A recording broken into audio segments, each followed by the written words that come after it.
Once the patient has been screened and can safely have an MRI scan, ask them to lie supine on the scanner bed with their head on a pillow.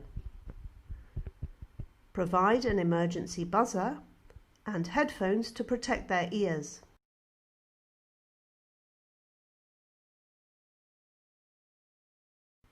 Carefully move the patient into the scanner and center 4 inches or 10 centimeters above the iliac crest. Now move the patient fully into the bore of the magnet. Ensure that the patient is calm and comfortable before leaving the room. Once back in the control room, select the patient details in the browser or type them in manually. Accurately enter all patient data, including the patient weight, so that the specific absorption rate can be calculated correctly. Register the patient as lying head first and supine. Select the sequences according to hospital and radiologist protocols. In this protocol, we have 3 sagittal sequences and 2 axial sequences. Begin the scan with a 3-plane localizer. Now plan your first sagittal sequence. On the sagittal localizer, the field of view should cover the sacrum inferiorly and T12 superiorly.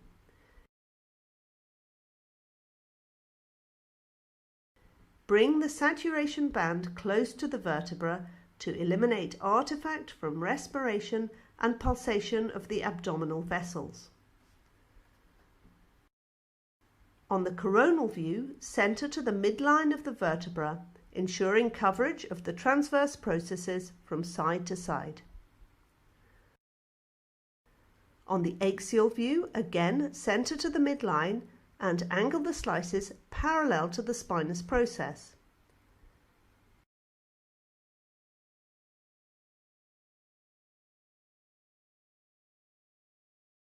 Check that the coils are turned on and apply. The planning for the subsequent sagittal sequences can be copied from the first sagittal sequence.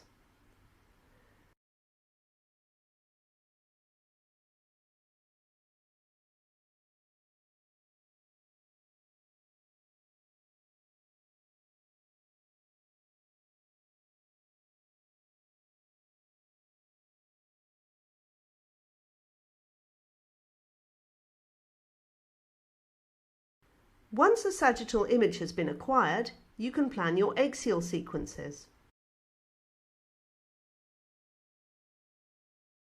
Scroll through the sagittal images to find the central slice.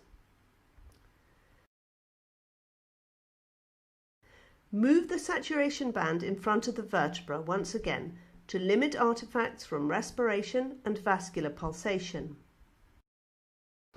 Angle the slice blocks parallel to each intervertebral disc to acquire true axials.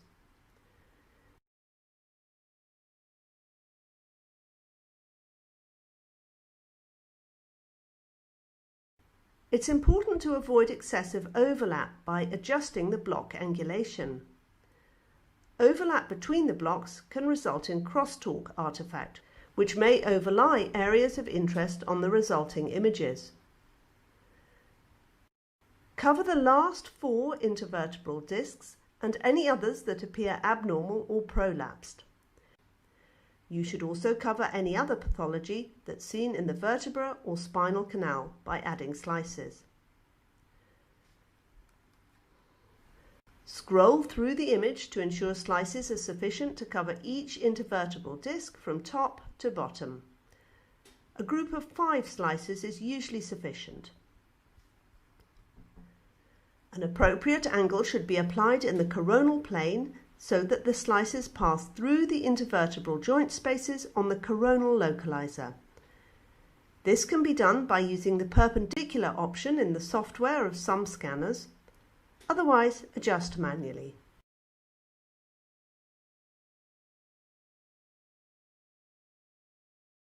The planning for the next axial acquisition can be copied from the previous axial sequence.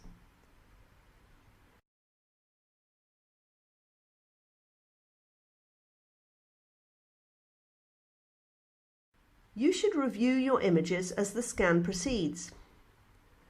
This is a T2 sagittal image where fluids and fat appear bright.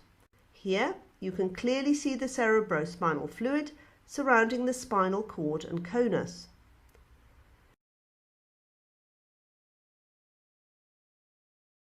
This is a T1 sagittal image where fluids appear dark and fat appears bright. This is a STIR or short tau inversion recovery sequence. Here fluids appear bright and fat appears dark. STIR images are very useful for the diagnosis of infections, fractures and bony metastases. This is a multi-slice, multi-angle T2 egg seal image. Within the bright cerebrospinal fluid, the descending spinal nerves can be clearly seen, as can any impingement of the spinal canal from prolapsed intervertebral discs.